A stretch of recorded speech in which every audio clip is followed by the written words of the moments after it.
plus prestigieux des lieux de culte où les chrétiens pratiquent leur foi, au cœur de la cité, elle sert aussi à manifester la grandeur d'un peuple, à exprimer l'âme d'un pays.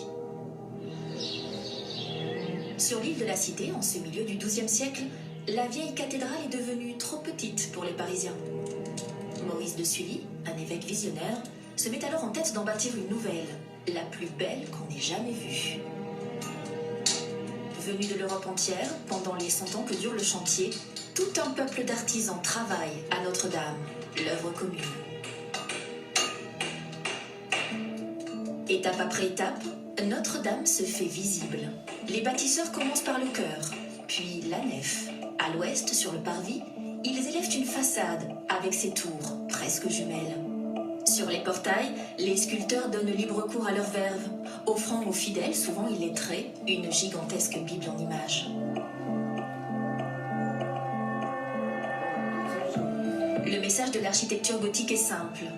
Dieu est lumière. Pour l'exprimer, on favorise l'arc brisé qui permet de faire jaillir les voûtes jusqu'au ciel, les grandes rosaces dans la vibration du verre coloré, les arcs boutants qui savent résister avec grâce à la poussée de la pierre. Au fil des années, les générations successives chantent la gloire de Dieu et embellissent Notre-Dame. À la fin du XVIIe siècle, Louis XIV, le roi Soleil, décide de rénover le chœur. Il y installe une statue de Marie pleurant son fils et s'y fait représenter avec son père Louis XIII, offrant à la Vierge le royaume de France. C'est alors qu'arrive le temps des épreuves. À la Révolution, la cathédrale devient une cible. On pille son trésor, on arrache ses fleurs de lys, on décapite les statues de ses rois.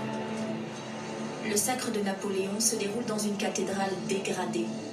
Notre-Dame est en danger de mort. Certains songent même à la démolir. Heureusement, un écrivain vient à la rescousse. Le roman de Victor Hugo, Notre-Dame de Paris, véritable déclaration d'amour à la cathédrale, retourne la situation. Grâce à Esmeralda et Quasimodo, l'opinion se mobilise en faveur du sauvetage, inventant à cette occasion la notion de patrimoine.